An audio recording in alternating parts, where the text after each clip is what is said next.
రేపటిలో తెలంగాణ మంత్రివర్గ కీలక సమావేశం జరగనుంది. కేబినెట్ భేటీలో ప్రధానంగా స్థానిక సంస్థల ఎన్నికల నిర్వహణపై చర్చ జరగనుంది.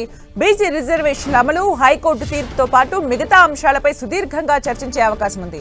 ఎన్నికల నిర్వహణపై కీలక నిర్ణయం తీసుకోవచ్చని తెలుస్తోంది. రాష్ట్రంలో స్థానిక సంస్థల ఎన్నికలు ఎప్పుడో జరగాల్సింది. కానీ బీసీ రిజర్వేషన్లపై ప్రభుత్వం చాలా రోజులుగా కసరత్తు చేస్తోంది. అసెంబ్లీలో తీర్మానం చేయడంతో పాటు ప్రత్యేకంగా జీవోను కూడా జారీ చేసింది.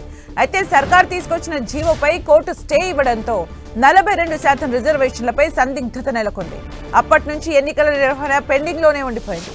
రిజర్వేషన్ల పరిమితిపై స్పష్టమైన కోర్టు తీర్పులు ఉండటంతో బీసీలకు 42% రిజర్వేషన్లను ప్రభుత్వ పరంగా అమలు చేయడం ఇబ్బందికరంగానే మారింది. ఇలాంటి పరిస్థితుల్ని అధిగమించేందుకు కాంగ్రెస్ ప్రభుత్వం కొత్త ప్రతిపాదనను తెరపైకి తీసుకొచ్చింది. తమ పార్టీ పరంగా 42% రిజర్వేషన్లు ఇచ్చేందుకు సిద్ధమనే సంకేతాలు ఇస్తోంది. అయితే ఈ అంశంపై మంత్రివర్గంలో లోతుగా చర్చించిన తర్వాతే తుది నిర్ణయం తీసుకోవాలని ప్రభుత్వం నిర్ణయించింది. ఇవాళ జరిగే మంత్రివర్గ సమావేశంలో ఈ ఎన్నికలపై చర్చిస్తామని ఇటీవల సీఎం రేవంత్ రెడ్డి కూడా ప్రకటించారు.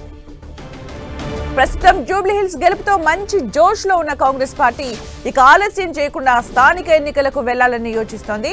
ఇప్పటికే ఆలస్యమైన నేపథ్యంలో ఇకపై ఆలస్యం కాకుండా ఎన్నికలు నిర్వహించాలని భావిస్తోంది.